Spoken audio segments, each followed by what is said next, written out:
Eventos de los últimos días, capítulo 5. La vida devocional del remanente. Una vida doble. En esta época, precisamente antes de la segunda venida de Cristo en las nubes de los cielos, debe hacerse una obra como la de Juan el Bautista. Dios necesita a hombres que preparen a un pueblo que se mantenga firme en el gran día del Señor. A fin de dar un mensaje como el que dio Juan, debemos tener una experiencia espiritual como la suya. La misma obra debe efectuarse en nosotros. Debemos contemplar a Dios y al contemplarlo perderemos de vista el yo. La comunión con Dios ennoblecerá el carácter y la vida. Los hombres verán que hemos estado con Jesús, como lo notaron en los primeros discípulos. Esto comunicará al obrero un poder que ninguna otra cosa puede dar. No debe permitir que cosa alguna le prive de este poder. Hemos de vivir una vida doble, una vida de pensamiento y de acción, de silenciosa oración y fervoroso trabajo. Oración y esfuerzo, esfuerzo y oración serán la tarea de nuestra vida. Debéis orar como si la eficiencia y la alabanza se debieran completamente a Dios y trabajar como si el deber fuera todo vuestro. Nadie que no ore puede estar seguro un solo día o una sola hora. El que no hace nada más que orar, pronto dejará de hacerlo. Arraigados firmemente en Cristo. Viene la tormenta que probará la fe de todo hombre, no importa de qué clase sea. Los creyentes deben estar ahora firmemente arraigados en Cristo, o de otra manera serán desviados por alguna fase del error. Sería bueno que cada día dedicásemos una hora de reflexión a la contemplación de la vida de Cristo. Debiéramos tomarla punto por punto y dejar que la imaginación se posesione de cada escena, especialmente de las finales. La única defensa contra el mal consiste en que Cristo more en el corazón por la fe en su justicia. A menos que estemos vitalmente relacionados con Dios, no podremos resistir los efectos profanos del amor propio, de la complacencia propia y de la tentación a pecar. Podemos dejar muchas malas costumbres y momentáneamente separarnos de Satanás, pero sin una relación vital con Dios por nuestra entrega a Él momento tras momento, seremos vencidos. Sin un conocimiento personal de Cristo y una continua comunión, estamos a la merced del enemigo y al fin haremos lo que nos ordene. Cristo y Cristo crucificado debe ser el tema de nuestra meditación, conversación y más gozosa emoción. Moldeados por el Espíritu Santo. El corazón humano no puede conocer la felicidad hasta que se somete para ser moldeado por el Espíritu de Dios. El Espíritu conforma el alma renovada según el modelo, Jesucristo. Mediante su influencia, la enemistad contra Dios se cambia en fe y en amor, y el orgullo en humildad. El alma percibe la belleza de la verdad y Cristo es honrado en la excelencia y la perfección del carácter. No hay en nuestra naturaleza impulso alguno, ni facultad mental o tendencia del corazón que no necesite estar en todo momento bajo el dominio del Espíritu de Dios. El Espíritu ilumina nuestras tinieblas, informa nuestra ignorancia y nos ayuda en nuestras múltiples necesidades. Pero la mente debe buscar a Dios en forma constante. Si se permite que la mundanalidad entre en ella, si no tenemos deseos de orar ni deseos de estar en comunión con Él, quien es la fuente de la fortaleza y la sabiduría, el Espíritu no permanecerá en nosotros.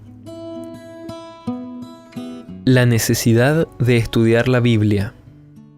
Ningún corazón renovado puede mantenerse tierno sin la aplicación diaria de la sal de la palabra.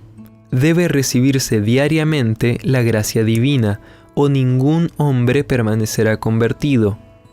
Esté vuestra fe fundada en la palabra de Dios. Asíos firmemente del testimonio vivo de la verdad. Tened fe en Cristo como Salvador personal. Él ha sido y siempre será nuestra roca, la roca de los siglos.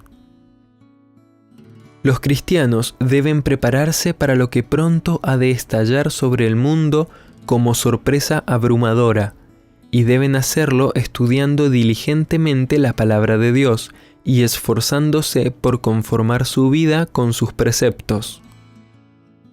Solo los que hayan fortalecido su espíritu con las verdades de la Biblia podrán resistir el último gran conflicto. Solo los que hayan estudiado diligentemente las Escrituras y hayan recibido el amor de la verdad en sus corazones serán protegidos de los poderosos engaños que cautivarán al mundo. Nuestros hermanos necesitan comprender los oráculos de Dios. Necesitan tener un conocimiento sistemático de los principios de la verdad revelada, que los preparará para sobrellevar aquello que está por sobrevenir en la tierra e impedirá que sean llevados de aquí para allá por todo viento de doctrina. Memorizad la Escritura. Varias veces por día debieran consagrarse momentos preciosos, áureos, a la oración y al estudio de las Escrituras, aunque solo fuese para memorizar un texto, a fin de que la vida espiritual pueda existir en el alma. La preciosa palabra de Dios es la norma para los jóvenes que desean ser fieles al Rey del cielo. Ellos deben estudiar las Escrituras, deben aprender de memoria un texto tras otro y adquirir un conocimiento de lo que el Señor ha dicho. Levantad un muro de pasajes de las Escrituras a vuestro alrededor, y veréis que el mundo no puede derribarlo. Memorizad las Escrituras y luego lanzad sobre Satanás un escrito está, cuando venga con sus tentaciones. Fue así como nuestro Señor enfrentó y resistió las tentaciones de Satanás. Colgad en la antecámara de la memoria las preciosas palabras de Cristo. Deben ser valoradas mucho más que la plata o el oro. Guardad con vosotros una Biblia en el bolsillo mientras trabajáis, y aprovechad cada oportunidad para memorizar sus preciosas promesas. Llegará el tiempo cuando muchos serán privados de la palabra escrita, pero si esta palabra está grabada en la memoria, nadie puede quitarla de vosotros. Estudiad la palabra de Dios, memorizad sus preciosas promesas, de tal manera que cuando seamos privados de nuestras Biblias, aún podamos estar en posesión de la palabra de Dios. Apocalipsis 14. Un ancla para el pueblo de Dios. En estos últimos días es nuestro deber indagar el pleno significado de los mensajes del primero, el segundo y el tercer ángeles. Todas nuestras transacciones debieran estar en armonía con la palabra de Dios. Los mensajes del primero, el segundo y el tercer ángeles están unidos entre sí y se revelan en el capítulo 14 de Apocalipsis, del 6º versículo hasta el final. Muchos de los que aceptaban el tercer mensaje no habían tenido experiencia en los dos anteriores. Satanás comprendió esto y fijó en ellos su ojo maligno para vencerlos, pero el tercer ángel dirigía la atención de ellos hacia el lugar santísimo, y los que habían tenido experiencia en los mensajes anteriores les indicaban el camino del santuario celestial. Muchos percibieron el perfecto eslabonamiento de verdades en los mensajes angélicos y aceptándolos gozosamente, uno tras otro, siguieron al Señor por la fe en el santuario celestial. Estos mensajes me fueron representados como un áncora para el pueblo de Dios. Quienes los comprendan y acepten quedarán libres de verse arrastrados por los muchos engaños de Satanás. Educad la mente para creer en la palabra de Dios. Aquellos que se sienten con la libertad para cuestionar la palabra de Dios, para dudar de todo cada vez que haya la oportunidad de manifestar incredulidad, encontrarán que se requerirá una tremenda lucha para ejercer fe cuando llegue la prueba. Será casi imposible vencer la influencia que domina a la mente, que ha sido educada en la línea de la incredulidad, porque mediante este curso de acción, el alma se encuentra amarrada a la trampa de Satanás y llega a ser impotente para romper la terrible red que ha sido tejida cada vez más cerca del alma. Al asumir una posición de duda, el hombre llama en su auxilio a las agencias de Satanás.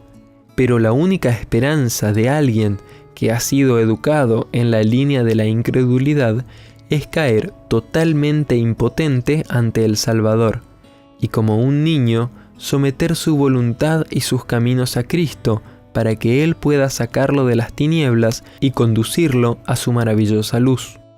El hombre no tiene poder para recobrarse de la trampa de Satanás. El que se educa en la línea de cuestionar, dudar y criticar se fortalece en la infidelidad. Preparación para las pruebas futuras. Los siervos de Cristo no deben preparar un discurso especial para presentarlo cuando sean llevados ante las autoridades por causa de su fe. Su preparación ha de ser hecha día tras día, atesorando en el corazón las preciosas verdades de la palabra de Dios, alimentándose de las enseñanzas de Cristo y fortaleciendo su fe por medio de la oración.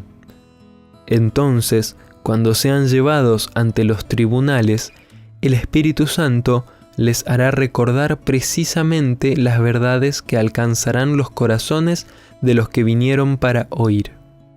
Dios les traerá repentinamente a la memoria el conocimiento que obtuvieron por medio de un diligente escudriñamiento de las Escrituras, precisamente cuando lo necesiten.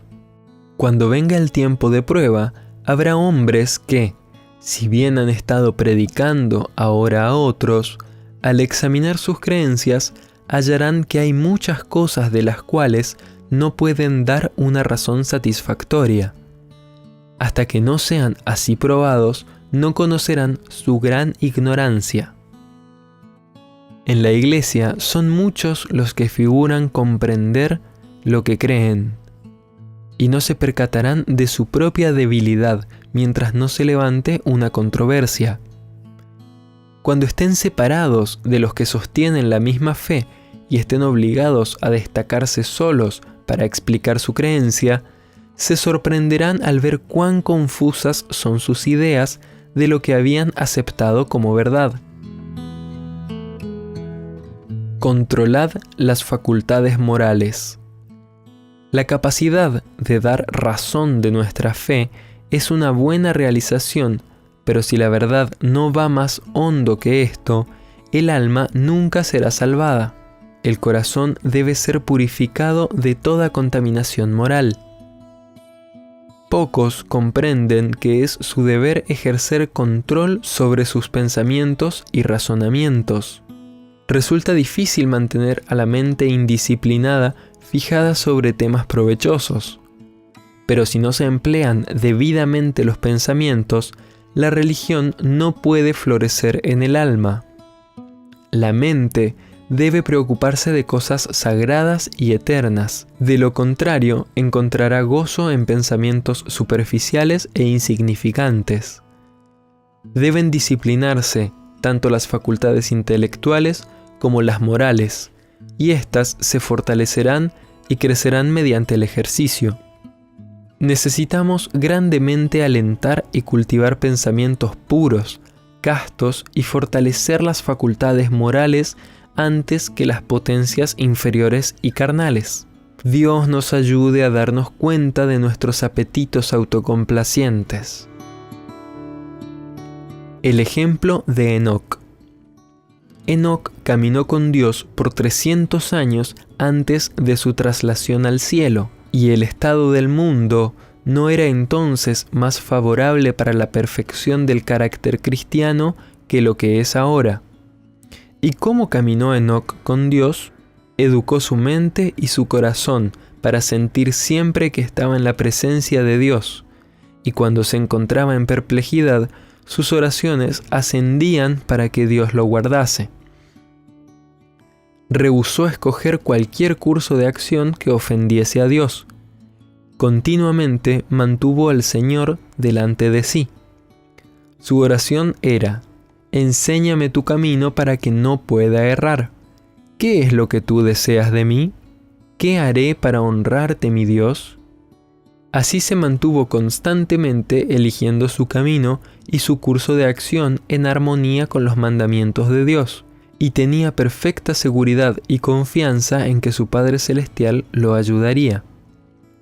No tenía un pensamiento ni una voluntad propia. Todo estaba sumergido en la voluntad de su Padre.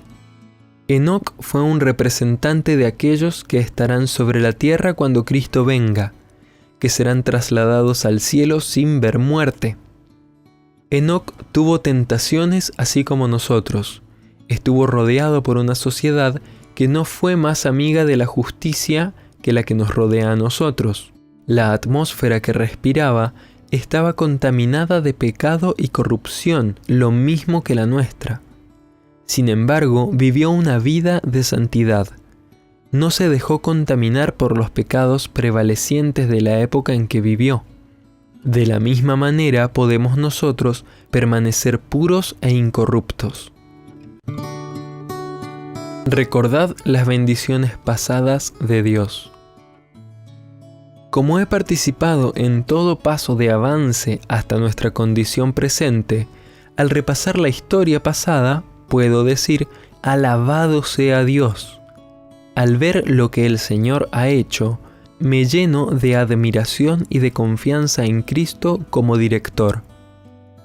No tenemos nada que temer del futuro, a menos que olvidemos la manera en que el Señor nos ha conducido y lo que nos ha enseñado en nuestra historia pasada.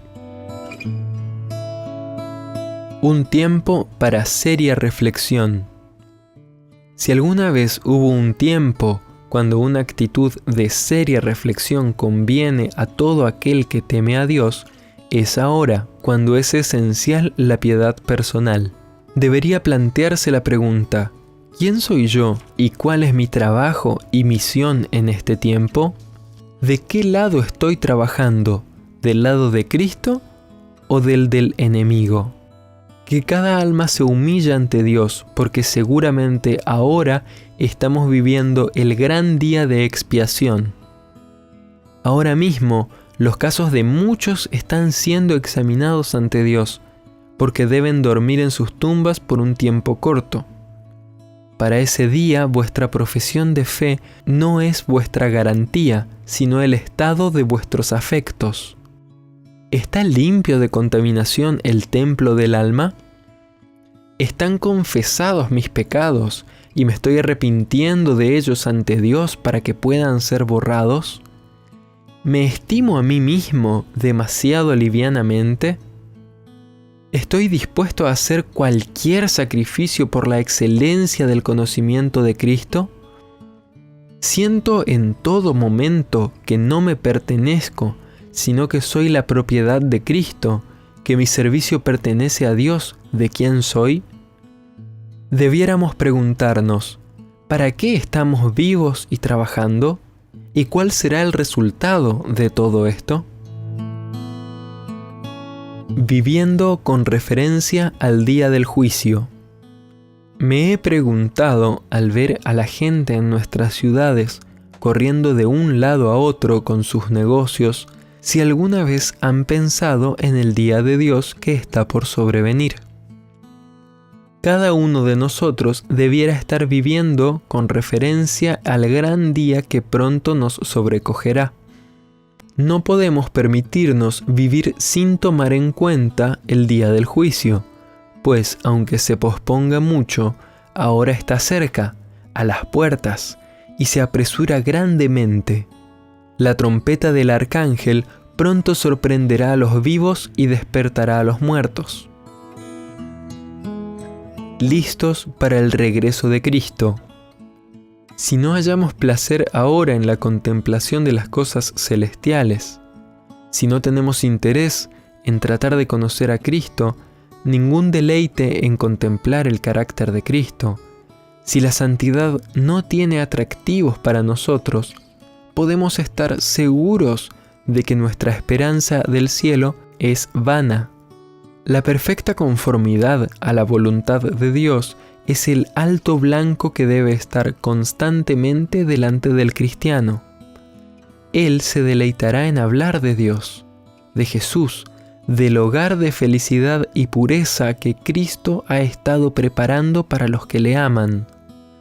La contemplación de estos temas, cuando el alma se regocija en las bienaventuradas declaraciones de Dios, es comparada por el apóstol al goce de las virtudes del siglo venidero. Si estáis en una correcta relación con Dios hoy día, estaréis preparados en caso de que Cristo venga hoy.